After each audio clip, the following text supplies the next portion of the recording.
got a cub to raise. What's he like? He likes his marmalade. I have a feeling he'll go far. Dear Aunt Lucy, life in London has been better than ever. I really feel at home.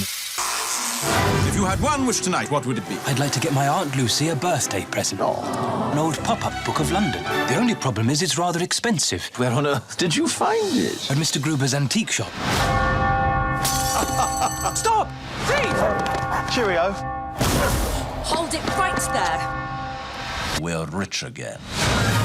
Afternoon, chaps. I may look like a hardened criminal, but I really am innocent. I'm going to prove it. If you're gonna clear your name, you're gonna need our help. Paddington's made such sweet friends. I'm in.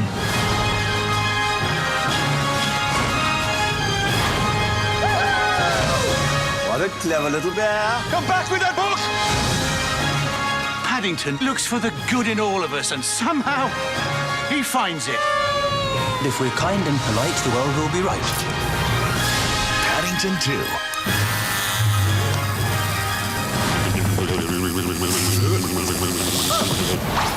Oh, that's not good. Rated PG. Hey everybody, how good does that look? Paddington 2. And we're joined by the wonderful Hugh Bonneville right here. We're so excited to have you. Thank you for joining us. Thank you for having me. Now, that trailer only does this movie a bit of justice because I was able to see it, and it is so wonderful. If you guys have seen Paddington, the first Paddington, this one will surely be great, just as great, because I loved it so much. It made me smile, it made me laugh, it made me cry. How about you? Did it do the same for you when you first saw it? It did, and I've been really thrilled that people have been calling it the Godfather Part 2 of the family movie genre, which is praise indeed. Not quite as violent, but it's nice to know that it's been thought of as good as, if not better than the first, and it's a real treat because, you know, as you well know, hundreds and hundreds of people work on every movie, and they put their all into it, and occasionally one comes good, and this one seems to have done so, which is great. Yeah, it has a 100% rating on Rotten Tomatoes already, so that's always a good sign. I know you check your Rotten Tomatoes daily, don't you? No, I've never heard of Rotten Tomatoes. I've only heard of Rotten Tomatoes. It's the New York accent in me. But we were talking a bit backstage about social media and Facebook and all that, and how you're kind of you're not as into Facebook and not as up onto what's happening in the world through those channels. I feel so behind the times. I mean, I feel I've always considered myself relatively up to speed with technology, but now it's just raced away, from me. And, hearing some of your colleagues backstage saying, I'm working away at my desk and I've got this feed up and that feed up. I mean, I would just get cross-eyed. I'm old school. Yeah, you were in the Downton world for far too long. Exactly. Well, how did it feel, though, to be back in the Paddington world? Because I'm sure it's very special when you do one movie and you get close to your co-stars and the creators and the producers, and then you get to go back and do another iteration. Well, it was. I mean, there's always the risk of the second album syndrome. Is it going to be any good? But luckily, that sort of pressure doesn't really fall on the actors' shoulders. It's on the producers and screenwriter and director. And in this case, we have this remarkable director, screenwriter, Paul King, and his colleague Simon Farnaby wrote with him on the second movie.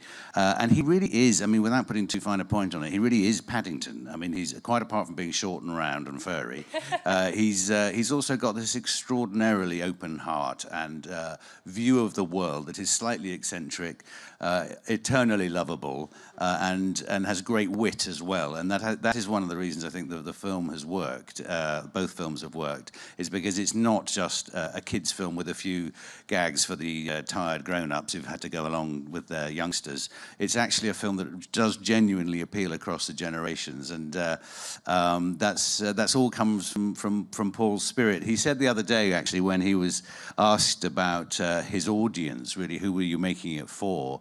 And the book, the character has come from the stories created by Michael Bond. The first stories about Paddington were created in 1958. And Michael Bond passed away on our last day of filming. He was aged 91. He was a remarkably twinkly, warm man, and had obviously been not only the father of Paddington himself, but the godfather of our films.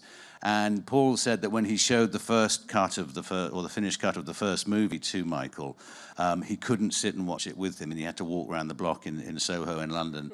And he realized then that the person he was making the film for was Michael. You know, because you want to please your dad, basically, I suppose, or please the creator that had brought this gift to him. So that was quite a lesson in one can be quite cynical about the way that target audiences and markets are predicted, and trying to second guess, who's going to watch our movie or who's going to read our book or our magazine or whatever. Ultimately, as so many writers and creators will tell you, it's got to come from just a self-expression and often a need to please and entertain yourself or someone very close to you. You can't try and second guess who your audience are. And this film is so genuine that it relates, again, to the whole family can watch it. But I saw it without any kids, nothing like that, and I enjoyed it just as much as I'm sure the kids will. But when you went to the premiere on Saturday, right, in LA, were there any kids in the audience that you got to kind of see their reactions? Yes, it was enchanting, it really was. And it's quite special when we had the same sort of feeling in a funny, different way with Downton, that you never know if it's going to travel, if it's going to be appealing to anyone apart from its local audience, who you hope will get the story, get the joke, as it were. But we've opened the film now in Paris and Germany and now in LA the other day. And the reaction has been the same throughout, the same beats, the same warmth, the same moments and all that sort of thing. But it was hilarious listening to a few of the kids around, and in fact, Hugh Grant took his 88-year-old dad to watch it at the London premiere. And after about half an hour, his dad turned to him and said, "Is that bear real?" But the kids' reactions, there's a little moment of loss in act later on in the movie when Paddington seems all alone, and this little child behind us said, "Is no one going to help him?" And it's great to be, when we're all so locked into our either watching things on our portable devices or on our computers, like I was saying, or at home without people to share and experience with sometimes, to be in a crowded room. This is why I love theatre and movie going, is because you're sharing the experience with hundreds of other people, hopefully hundreds of other people, and not just you and someone at the back with a bag of popcorn. And those shared experiences are genuinely communal and touch us all. And it's lovely when a film like Paddington seems to hit. Yes, and he really does look real. I think it's because, again, like you said, this movie is animated in one way, but then it's a real drama comedy film on the other end of the spectrum with just this little bear that seems to be really there. Tell me about the magic of movie making, though. Where is Paddington when you guys are shooting? Well, Paddington for me is entirely real. I'm going to sort of slightly backtrack on and tell you a little bit about the origins of the bear, if I may, because that feeds into his present reality. Michael Bond he was a cameraman at the BBC, and he wanted to write a story for his kids, and he'd bought this little bear in a market round the corner. It was sitting on his mantelpiece. This is back in the mid-50s, and he had a blank page in front of him and started writing about this bear. And the influences that came to him, the images that came to him, were of the children who'd been on the platforms of the railway stations of Britain only a decade or so before, with gas masks around their necks, being evacuated from London during the Blitz. And so that image of displacement, of children being displaced, was one thing. Another element was the area of London that he grew up in, that he was living at the time when he was writing, in West London, was very much a wonderful sort of melting pot of immigrants, people coming particularly from the West Indies and settling in West London. So this sense of people coming from another place and trying to fit into a new environment, or people being displaced in the case of the evacuees. And the bear is found sitting on Paddington Station, having come from Peru, with a little label around his neck saying, "Please look after this bear." And that's where the hand of friendship is offered by the Brown family. I play Mr. Brown. And these stories were very much part of my childhood. He wrote many, many books over the years, right up until his passing earlier last year. And so Paddington lived through the generations. He didn't sort of end up with mobile phones. He was always in a sort of classic, timeless world. But the stories and the adventures that he got up to, because he was always looking to, A, find out new experiences. He wanted to learn how the world worked. He wanted to help others, as others have helped him. And so those themes are very simple, but they resonate with all of us. We all recognize those emotions and those needs. And so when it came to making the film itself, there's a very long-winded way of answering your question, but we've got time. I love the background. We got tons of time. When it came to making the film, I was nervous that this childhood hero of mine, these stories that I'd grown up with, were going to be tinkered with and made into some, dare I say it, ghastly sort of big screen slapdash adventure, which bore no relation to the subtle emotional truths of the original Michael Bond creation. And then I went to meet David Heyman and the producer and Paul King, the writer-director. And David was on the phone, so Paul and I were just sitting outside the office waiting to go in for a chat. And within a few sort of seconds, I realized that Paul really was Paddington, as I say, not just because he's cuddly and round, but all those same qualities I've just described are in him as a human being. And then, of course, you go in and you meet, you're spending time with David Heyman, who, if anyone is going to know how to nurture a much-loved children's book and bring it to the big screen, it's him, having done all the Harry Potter films. So you kind of think, you're getting into safer territory. And then when it came to the filming itself, you're thinking, well, how are we going to do this? Because the bear isn't there. Or rather, of course he's there. He's just not coming out of his trailer very much. We had this incredible three-dimensional head, which is used for all the lighting references. So it had fur and everything, but it was inanimate. It's a 3D thing on a stick, frankly. And so it hasn't got character. It's not imbued with those sort of emotions and subtleties of reaction and expression that obviously you want to end up with. And sometimes we'd have that head there simply as a lighting reference. Sometimes there'd be nothing more adventurous than a stick with a bit of sticky tape, roughly 3'6" high, which is where his eyes are. And sometimes we had an actress called Lauren who would walk through the shots. She's the same height as Paddington, would walk through the shots with us, so our eye lines got used to where we were going. But ultimately, you're just having to remember all those things you know about Paddington as a character and that is there in the script, and just project it into this space in front of you, and just keep your fingers crossed. Yeah. And the first time I saw any footage, finished footage, rendered footage, was the little sequence in the first film where Paddington sticks his head down the toilet and he's flooding the bathroom. And I don't know, I'd always thought it was going to be quite good. It was going to be a notch above the average, but really the quality of the animation was such that I really thought I was looking at a bear sticking his head down the loo. And the way the fur moved, and it was so textured and subtle. And I think they've gone to even, now that they know the bear, the animator, I mean, there are literally hundreds of people working on the post-production. And now that they knew how the bear really was, and Ben Wishaw's voice had really been embedded as a character, I think the second film has even more subtlety and even more emotional resonance and delicacy about it, and is therefore even more moving and even funnier. So that's a very long-winded way of saying you're staring at nothing, but you're hoping for the best. You're acting to a stick. That's all.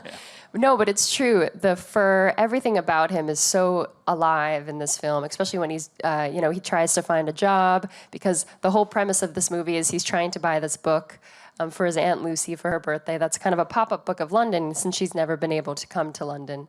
And he takes a job as a window washer, and anytime he gets wet in his fur, and it pops, and it's amazing. It really is. But let's talk about the plot a little bit of this one, because we see Paddington in a unique position. I don't want to give it away, but he ends up somewhere where we wouldn't expect him to end up, which is in jail. Yeah, well, it's not too huge a spoiler to say that just as he's found the money, he's earned the money to buy this present for his aunt, this pop-up book of London gets stolen, and he gets framed for the theft. And so the engine of the plot is really for Paddington to clear his name and for the Brown family to try and help clear his name. So he ends up in prison, and one of the simple little epithets, one of the simple little sayings that Aunt Lucy's always taught Paddington is that if you look for the good in people, you will find it. And it even goes to be shown in prison, which some people involved in our penal system may say you're not going to find it in our prisoners, but the simple message of Aunt Lucy is that if you look hard enough, you might be able to find it. And so Paddington does indeed go about transforming the perception of some of the prisoners, largely through the gift of marmalade, which is Paddington's confiture of choice. It is wonderful. It's such a great sequence, everything that happens in the prison. And of course, we have Brendan Gleeson. And you mentioned Harry Potter. Brendan's in this, and Jim Broadbent. But Brendan Gleeson is such an amazing, wonderful, entertaining character in this as well. As this he's the chef of the prison, but he's a hardened man. And of course, Paddington warms his heart, as he always does. Yeah, I know. Brendan Gleeson, who, of course, looks like one of the most terrifying men on the planet, and underneath is as gentle as our bear himself. He plays the no-nonsense chef who's doling out this terrible gruel every day to everyone, and it's Paddington who takes the risk of pointing out that the food could be improved, which that could go either way. And it's I don't want to spoil the rest of it, but it's a joy to see what then ensues. And of course, our other sort of scary character, if you like, is the thief himself, who may or may not be a character called Phoenix Buchanan. And this character, you saw a glimpse of him there in the trailer, is... well, put it this way, when Paul and Simon were writing the script, they wanted to create the character of a vain, over-the-top, over-the-hill, completely past it, neurotic has-been actor. And so they wrote Hugh Grant every time they said, we're thinking of offering it to Hugh Grant. What do you think? And I said, try him. And he could take the joke. And there he is playing this over-the-hill actor. And I'm really proud to say that he's just been nominated today for a British Academy Award for his performance. It's a knockout performance. Paddington 2 was nominated as well. Paddington and the Paddington 2 has been nominated as Best British Film and the screenplay as well, which is really exciting. Yeah. Hugh Grant is, yes, a round of applause.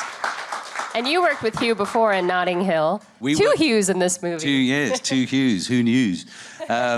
We worked together. I think it's nearly 20 years ago now in Notting Hill. So it was, and we haven't seen each other, that much since. So it was fun to be reunited. Yeah. He's great in this. He's a true method actor. There's a lot of stuff that comes out about actors in this film through Hugh Grant's character. What did you think of his villain versus, say, Nicole Kidman's villain in the last movie? Well, in the, for those who don't know the stories, you now got a sort of sense of the sort of tone of them, at least from what I've described about the innocence and the sort of joyful innocence of Michael Bond's creation. And in our first movie, Nicole Kidman played the baddie, and she actually wanted to kill and stuff Paddington, which perhaps was slightly outside the expectations of a lot of our audience, and I think did freak out quite a few youngsters.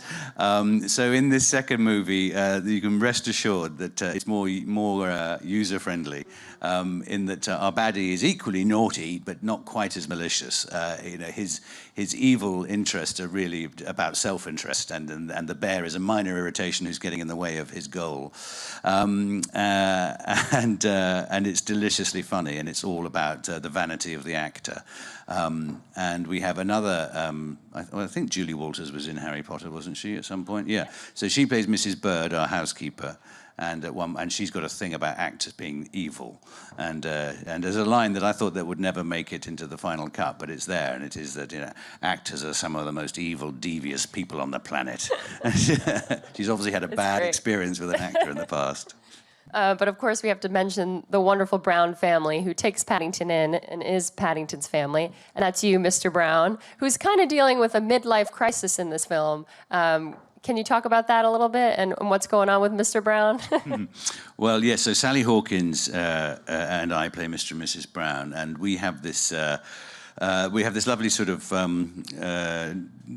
complementary relationship in that she's a sort of a big romantic dreamer and impulsive and has great flights of fancy. She's an illustrator by trade and she wants to swim the English Channel and she's got all these adventures planned. And my character, by contrast, certainly in the first film, was a very overprotective dad, and he's a risk analyst by trade, and he sees risk and danger everywhere, and gradually relaxes once Paddington comes into his life. And in the second film, rather than sort of reset the dial and do all that again, Paul thought it would be fun to explore the idea of Mr. Brown having a full-blown midlife crisis. So he gets passed over for promotion at work, and at that point the wheels come off. He's convinced he's getting fat, he's going grey, his bones are creaking. So to remedy that, he starts, creating herbal juices every day and doing an extreme form of yoga, which we invented this extreme form of yoga called chakrobatics, but with the great script writing that there is in the film, most of these things actually come and have a useful relevance later on, and chakrobatics comes in very handy for Mr. It really Brown. does. And I'm not spoiling that because that's a moment. Yeah. So that was a lot of fun.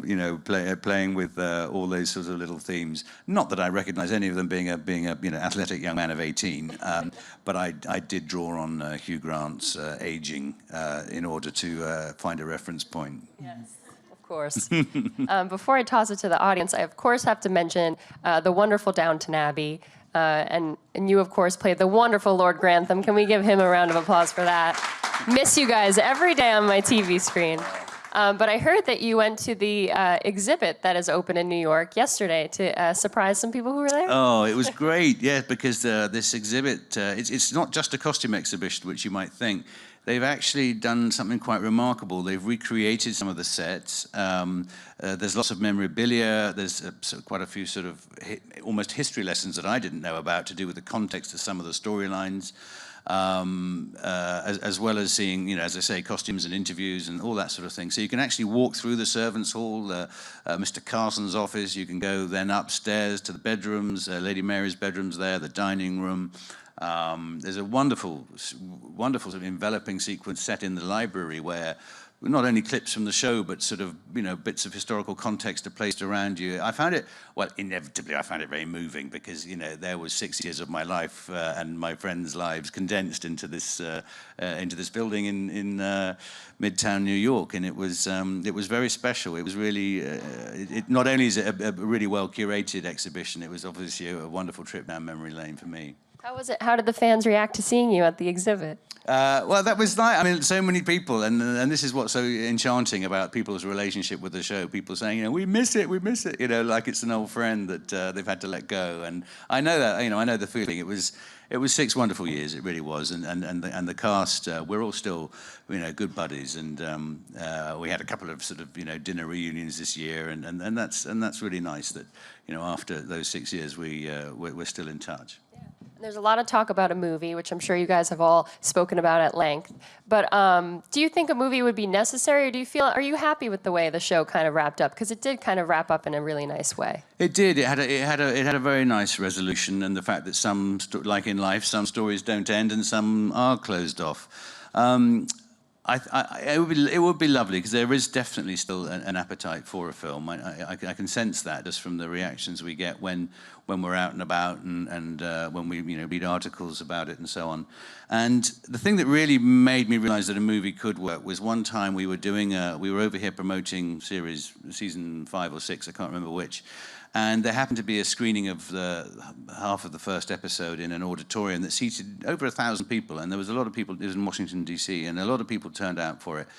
And again, like I was saying earlier about this shared experience, to have 1,000 people absolutely falling off their chairs laughing at something Maggie Smith was doing, and then being in pin-drop silence over some emotional little beat between Mr. Carson and Mrs. Hughes or something like that, and you think, wow, it can be a joyous and a special collective experience, and that's what movies are.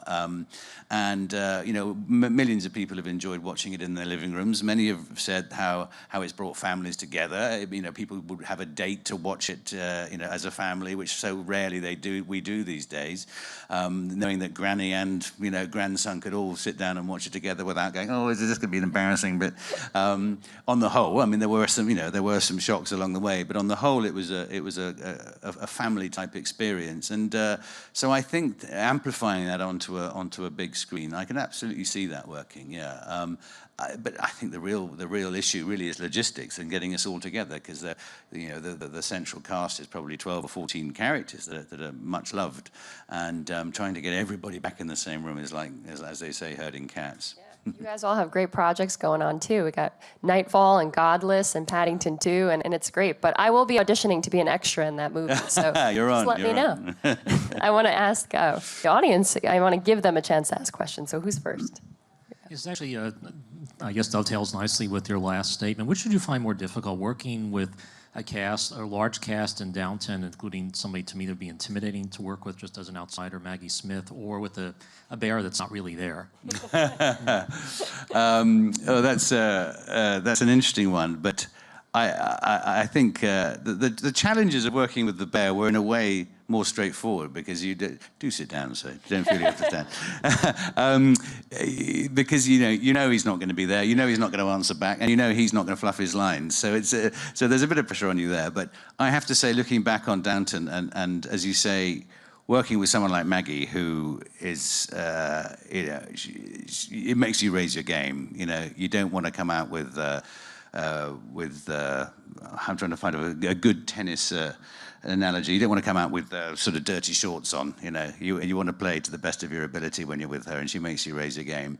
And also some of the great guest artists we had come and visit. Dame Kiri Takanawa came for an episode, and to hear her singing, as close as you and I are now, was really quite special. And to see all our, what we call in the trade hairy-arsed grips and electricians and everybody else piling into the great hall to listen to her was quite special.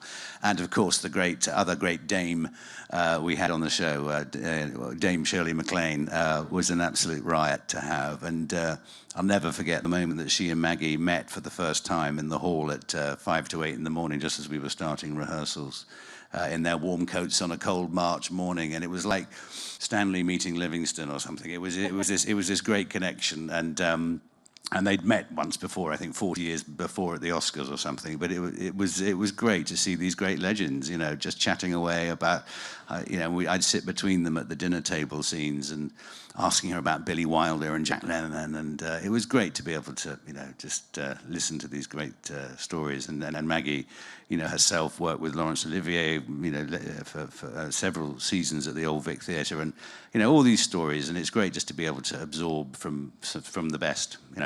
Paddington didn't have quite so many stories. Who's next? Hi, Hugh. Hey. I was wondering, there's also been a lot of talk about a Downtown prequel where we would see Robert and Cora falling in love when they're young. And I was wondering if you could talk about the status of that idea, and also did you get to craft with Elizabeth that backstory while you were shooting Downtown? Well, actually, that comment you make about possibly there being a prequel to Downton was, I think, something that was thrown at Julian Fellowes in some Q&A, and I think he slightly sort of said, "Oh, that would be a fun thing to do." I think it got no further than that, put it that way. But the reality of one of the seeds of the idea of Cora and Robert's relationship is absolutely based in truth. The Buccaneers, the rich heiresses who came over from America to Britain at the end of the 19th century, when these big houses were sort of beginning to lose their income, and it was a sort of it was a merger less than a marriage, a merger more than a marriage, rather, because it was a good deal. You bring the cash and you get a British title, and all your friends back home in America will think you're rather marvelous and that you're nearly royalty. You're not, but they'll think that. And so that was the backstory of Cora and Robert. And as he says in one of the early episodes about how I married because it was a sort of good idea, and then I fell in love. A bit like an arranged marriage, really, but it was a marriage that made sense. So I think nothing's gone any further, as far as I know, in terms of developing that as an idea. But there's a very good, I think it was a BBC series called The Buccaneers about exactly that era of the late Victorian era when these gorgeous, or not necessarily gorgeous, but just rich is gorgeous, heiresses came over and helped out the aristocracy. We have time for one more. Here we go. Hi.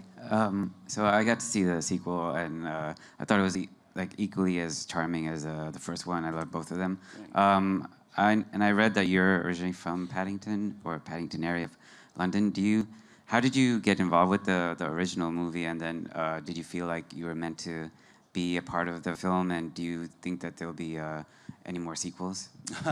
Oh, well, that's, yeah, I was born in Paddington. My mum and dad both trained at St Mary's Hospital as medics, and my mum as a nurse, my dad as a doctor. And so when it came to us 3 kids to be born, my dad got his pal, who he trained with, to deliver us. So while I was born there, I can't claim that my roots were there. I was there for about 10 hours, I think, or however long my mum's labour was. So it's a nice little echo to have been part of it. The call came when, in fact, we were doing Downton to go and meet Paul King and David Heyman, and I read the script and absolutely adored it. But I said, look, I simply can't do it, because they wanted to start shooting in, I don't know, April or something, because I was finishing Downton, and I'm eternally grateful to them. They said, well, we'll wait till you finished. And then it happened to fit in with Sally Hawkins' dates and Nicole's dates, and so we were able to all gather in the autumn, in the fall, and start it then. But as to whether there'll be a third one, I don't know. I'm sure Studio Canal, who are the originators of the project, would love to, since it seems to have made them a few pennies. And they also recently spent quite a lot of pennies on buying the entire Paddington franchise. So they bought all the intellectual property of it. So I'm sure Paddington will be popping up again in some incarnation, even if not in a movie form. Paddington 15. I can't wait for it. Yeah, exactly. Well, thank you so much for being here. I hope everyone goes check out Paddington 2. It's a lovely movie, and we've loved having you here. So thank you so much, Hugh. Thanks so much, Lee. And Thank you. everyone Thank take you. care.